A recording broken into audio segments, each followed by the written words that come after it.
मैं 30 साल का एक विशाल शिशु हूँ।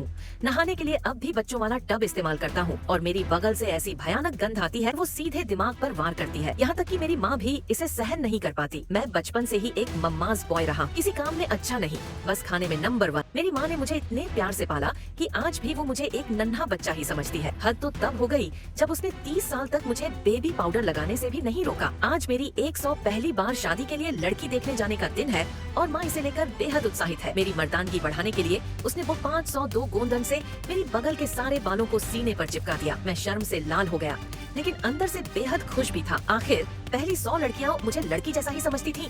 इसके बाद माँ ने मेरी 6 महीने से बढ़ी हुई नाखूनों पर ध्यान दिया। तुरंत अपनी खास नेल कटर निकाली और काटने लगी।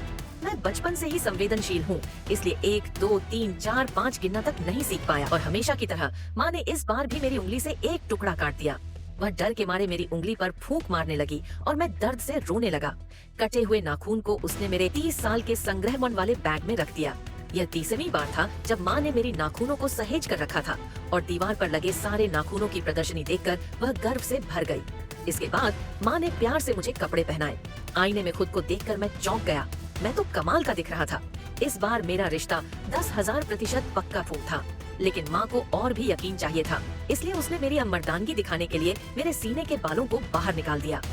अब मेरी शादी की सफलता की संभावना सीधे 20,000% हो गई, मगर माँ फिर भी निश्चिंत नहीं हुई। जैसे ही मैं बाहर निकला, वह चोरी छिपे मेरे पीछे चल दी और तो और 8 गुना दूरबीन बांध तक ले आई। लड़की मुझे बहुत पसंद आई, मगर तभी माँ का मैसेज आया। अगर माँ को लड़की पसंद नहीं तो मैं प्रपोज नहीं कर सकता था।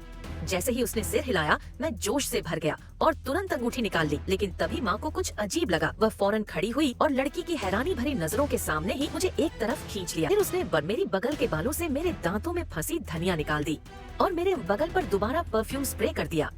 अब आखिरकार मैं प्रपोज कर सकता था, लेकिन घबराहट में मेरे हाथ कांपने लगे और मैं ठीक से अंगूठी पकड़ भी नहीं पाया।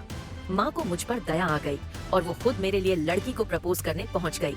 कोई आश्चर्य नहीं, मेरी 100 पहली शादी की कोशिश भी फेल हो गई। मैं बुरी तरह टूट चुका था, लेकिन कोई बात नहीं, मेरी माँ तो हमेशा मेरे साथ है।